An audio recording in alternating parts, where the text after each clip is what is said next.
The Culinary Federation is so much more than a professional association.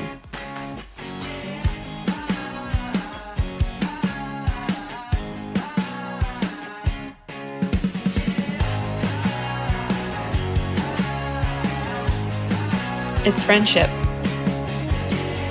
It's fun. And it's family. Come find where you fit in. Join the Culinary Federation family today.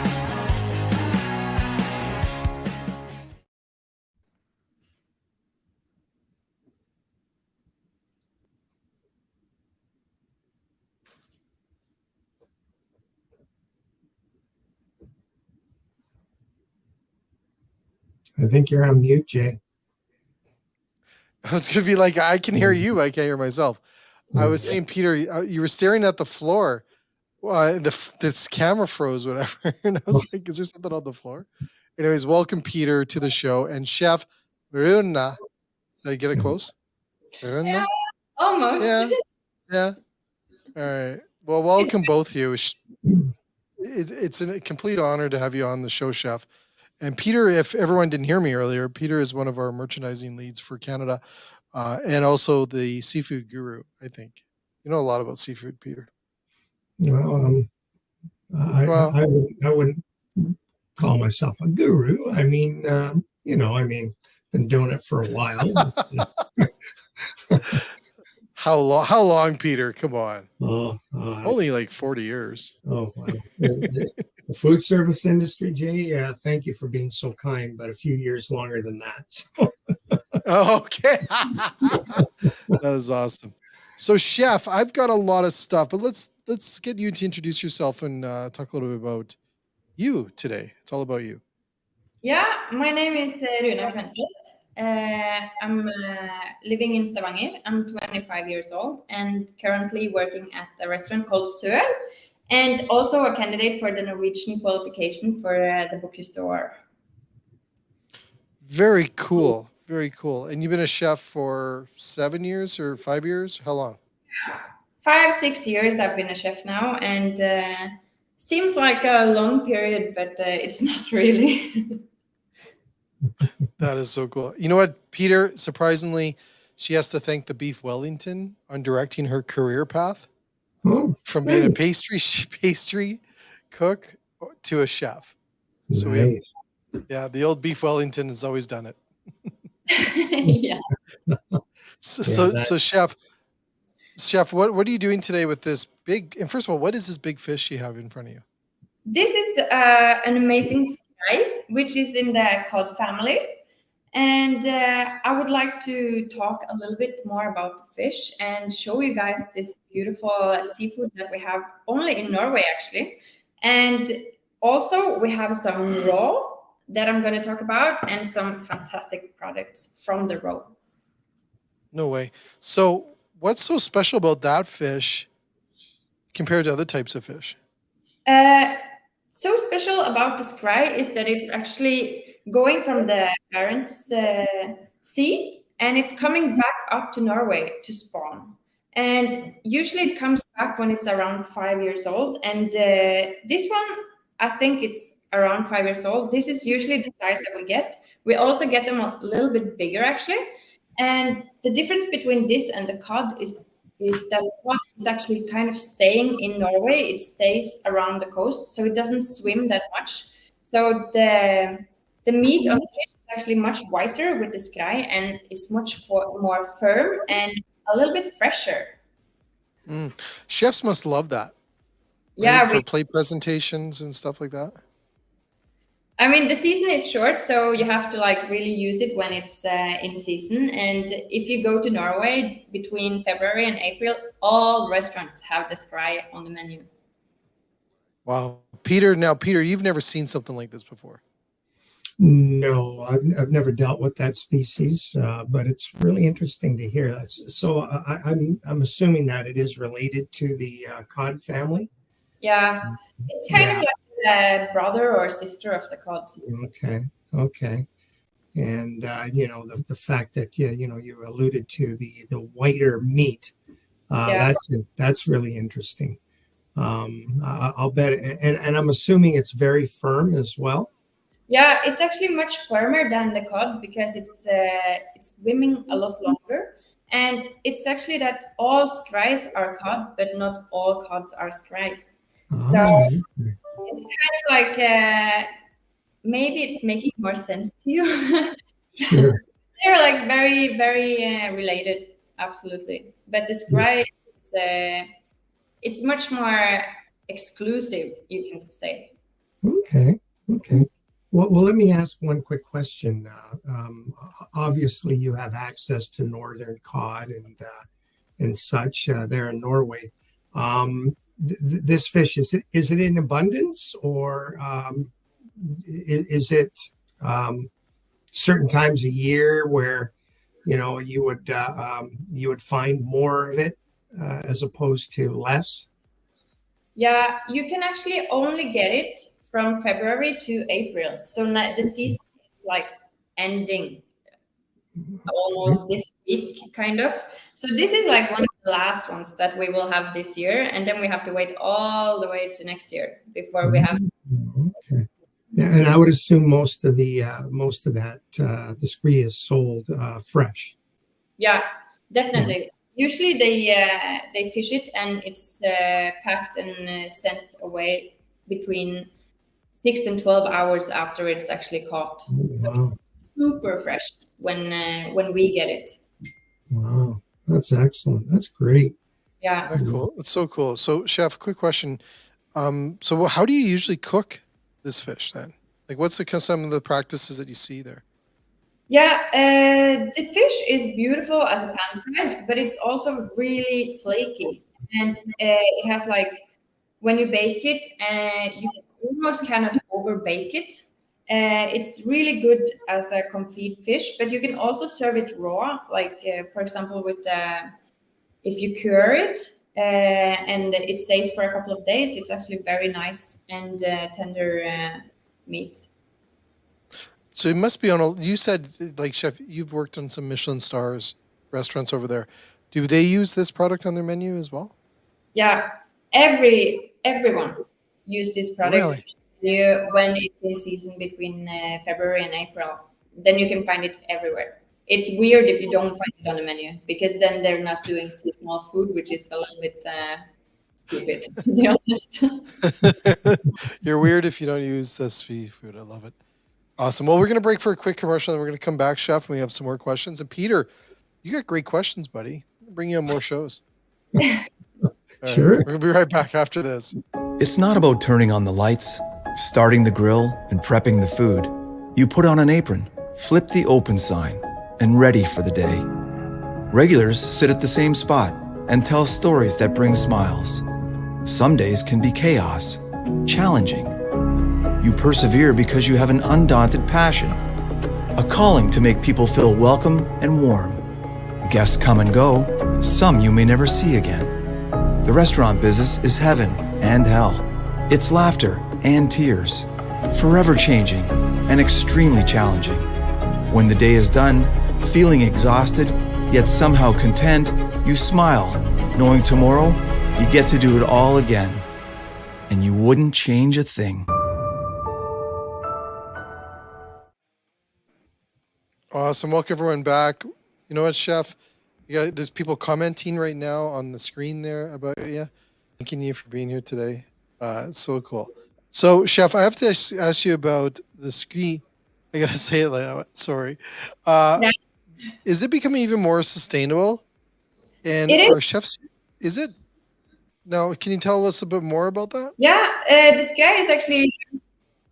Yeah, the Skrei is actually quite sustainable already, but we have this huge company that I actually were working for last week, and they told me about this super cool thing that they are making caviar out of the Skrei roe. So this one, they empty it for the caviar, and then they actually have the roe sack after, and they actually squeeze it and make this kind of fish sauce. And when they have squeezed it, they dry it and then they rehydrate it and they smoke it. So then they make this smoked kind of version. And the flavor of these two, I was amazed. It's actually really, really, really nice. And when you think that that was everything, they actually dried the roe sack one more time and then they blitz it. So you get this kind of salt that you can put in the pepper grinder or whatever you want to, and then you put it on your salad or stuff like that as an extra seasoning. And it's, I was really impressed by this. So give us some of the taste profiles on that, Chef. What's it kind of taste like? It's the ultimate umami, really. Oh, okay. I would love to keep this a secret for myself, but I thought that maybe I'm if you're nice people, and turns out you are. So Have you ever seen anything like that, Peter? No, I haven't actually, Jay. And it's kind of very intriguing. I would suspect that, those two oils lend themselves to a number of different applications that a chef can use in the back of the kitchen, in the back of the house. I mean, we should be a little bit more resourceful in what we do, with, seafood that's harvested, I guess, if you will, and, in developing new items that can be used in creative dishes. I mean, I like the fact that they're smoking that as well. That's really got me kind of, Yeah. it's really interesting, and this was just a coincidence that I actually saw it, because I was like, what are all these buckets with this sauce? And they were like, oh no, it's just a test project. I'm like, tell me. So it's actually not in sale, and I don't think anyone has actually used it yet, but they're working on a way to actually make it available for chefs to use it, which is awesome. Now, Peter, do you see more and more companies like this using every bit of the product now, like everything of like either for the fish or beef and things like this? They typically use the roe and such, and then they use the fish oil for, supplements and stuff like that, Jay. Yeah. But, I've never really seen many products out there, such as these ones here, that can actually be used to enhance other dishes, and I find that is really, really interesting. Yeah, it's so cool. So Chef, so I don't know if you know this, Peter, but we're in greatness, in the presence of greatness. Chef is also competing for Bocuse, right, Chef? And you're going to win. You're not going to lose, right? You told me you're going to win. I hope so. I'm competing in the Norwegian qualification for the store. So we're actually 5 candidates now that we will be competing in September. So all of us are out of our usual jobs, and we're just standing in the kitchen and training for this competition, which is really, really hard to get through. In Norway, we have people competing year after year after year, and it's crazy hard. Well, you told me how long. So if you you have to train. Peter, guess how long? Oh gosh, I'm thinking months. Yeah. What is it, Chef? 5 months. Yeah, I'm actually going out on, like, I'm quitting my normal job next week, and then I'm just gonna be training for the competition after that until September. So Wow. it's kind of like running a restaurant where you have like all the different kind of jobs. You are the counter, you are the dishwasher, you are the chef, you are everything. It's like in just you. So you enjoy competing, Chef? Like, is that something you enjoy like doing? I really, really enjoy it, and part of it is like getting to know this kind of new products. People are very much like to tell us about new products or new cool stuff that they are trying to grow, or like new kinds of fish or whatever, because they know that we can use it in a way that it will be showcased to the rest of Norway, because we get actually a lot of attention around this competition, and not only in Norway but around the world as well. They actually follow a little bit with the Norwegian competition. Very cool. So I'm just assuming this because I've never been to Norway, which I am going to put on my bucket list. But it's because you guys have a lot of Michelin stars over restaurants over there. Now with Canada, we just recently got some Michelin stars this previous year, and we're getting into this, understanding this. So dining and being a chef in Norway must be a prestige like profession and stuff like that. Yeah, is that something you're seeing there? Yeah, actually, to be a chef in Norway was not so cool some years ago, but now it's actually like, if I go out and I tell people I'm a chef, people are like, "Wow, actually, that's very cool." So it's really it's changed, and I think we're gonna see a bigger change the next years as well. That being a chef is actually very cool. It's not like something you just do or whatever. And the most awesome thing is that we actually get to do our hobby and get paid for it. I mean, That's a total win too, eh? it's a win. So chef, what's your plans? If you win all this stuff and you go there, are you gonna tour the world? You're gonna open your restaurant? You're gonna do more stuff with seafood? What's your plans in the future? Or do you think that far ahead? Oh, I haven't really think that far ahead, but my plan now is to win the qualification in September, and then my life is kind of planned out for the next 2 years if I win this competition, and then after that, I'll see where it goes. I sense a cookbook. That's what I see her show. I feel that. Maybe, maybe. So we didn't play one of your videos. I forgot about that. My apologies. I'm fascinated with your fish and stuff like this. Do you want to tell us about this video that we're going to see here? Yeah. Yes. Yeah. Tell us a little bit about this video we're going to see first. The video is a little bit about the fishermen that go out to fish the Skrei, and their kind of like day routine, or yeah. It's more about like showing from the beginning when you actually get caught the fish, and then until it's actually on your dinner table. All right. Well, we're going to play this. We're going to come back. And Yeah. Peter, we'll let Peter to finish off with some questions he may have on this video, but we're going to watch this and we'll be right back. Sure. Here we go.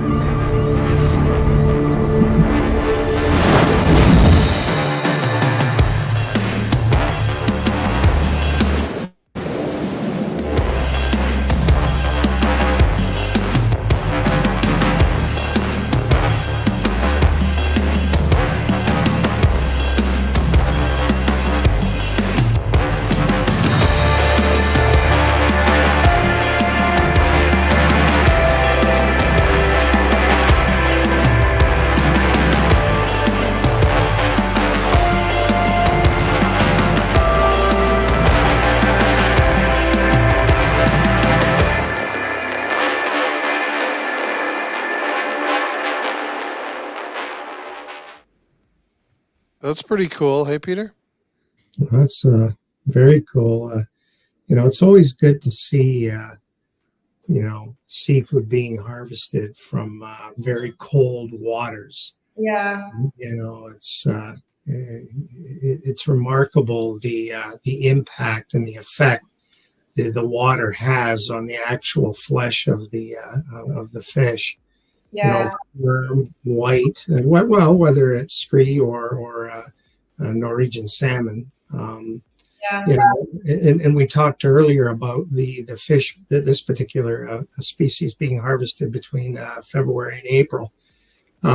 Given the limited amount of time that fish is it something that's restricted, like the fishing, or is it just that fish is only in the areas, and is it a fish that migrates a lot to different parts, or does it have, Yeah, it's kind of because it's not worth it to eat it in April and January, because if it's not like perfect, like white and fresh, it's no point.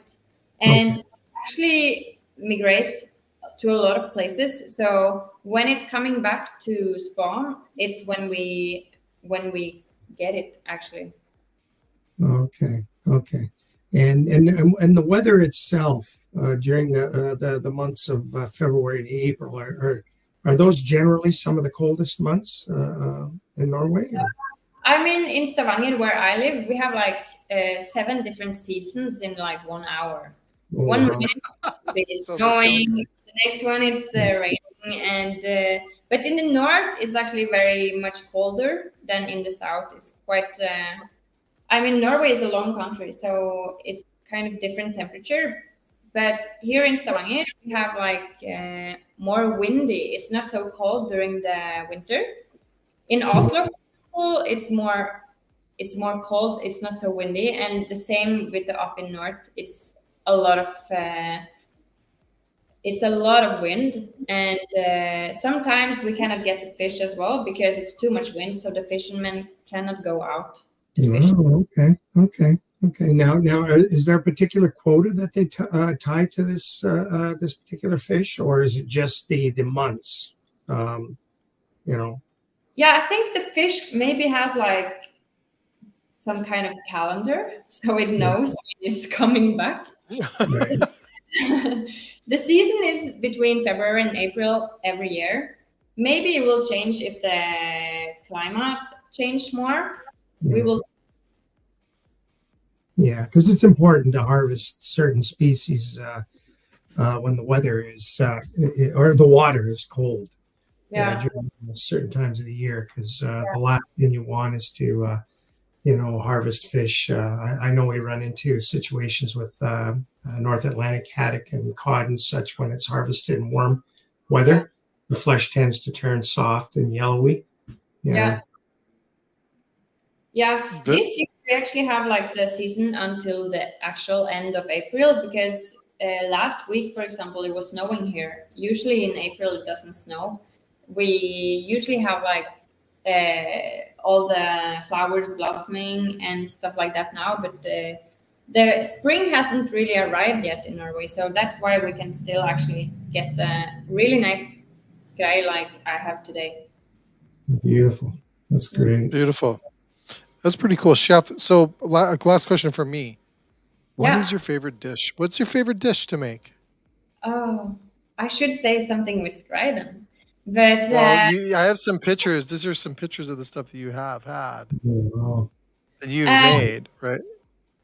I mean, I love the skrei, and I love kind of all the kinds of fresh fish that we have in Norway, because we have a beautiful long coastline. So we have the access to fresh seafood like almost through the whole year. So I think my favorite dish would be something with with fish and something a little bit lighter. Maybe eat like springtime, some pickle. Because the menu in Norway changed a lot because we have like very different seasons. Now how would you find? Yeah, so I just one quick question. Yeah. How is the given that Norway is the world's largest producer of farmed Atlantic salmon, Is Atlantic salmon another big, large consumed seafood in Norway, or does it? Absolutely, yeah. Yeah. The rest of the year, people tend to eat the salmon. If you go to a Norwegian store, they usually have the choice between salmon and cod or skrei when it's in season, and some other small fishes. But these are the huge ones: the salmon and the skrei/cod. Okay. Pretty cool. Well, I love Norwegian smoked salmon. It's to die for, Peter. Yeah, that's good stuff. That's good stuff. Yeah. Awesome. Well, first of all, Chef, thank you so much. It's got to be late there. Is it really late there? Yeah, it's actually 9:30 in the evening. Okay. So it's getting dark outside now. All right. Well, it's getting dark at 9:30. Yeah, exactly. Well, that time of year where the sun's going to be up till what, 11 o'clock at night? Yeah, in a couple of months it will be like sun until 12. And if you go, you will have the sun during the whole 24 hours. Oh my goodness. Yeah. That's wild. Wow. That is wild. Well, thank you so much, Chef, for joining us today and being on our show and sharing us a little bit about what you do over in Norway and this amazing fish. It's incredible. So thank you so much. And Peter, thanks for joining us. We're going to have you on more shows, Peter. You rocked it today, buddy. Good luck, Jay. Hey, I'm available. You just ask and I'll be there. Awesome. Well, thanks again, Chef. Take care. Enjoy carving that fish up. And good luck on the competition. We're going to be rooting for you over here. It will be. Thank you so much, Chef. Yeah. Bye-bye.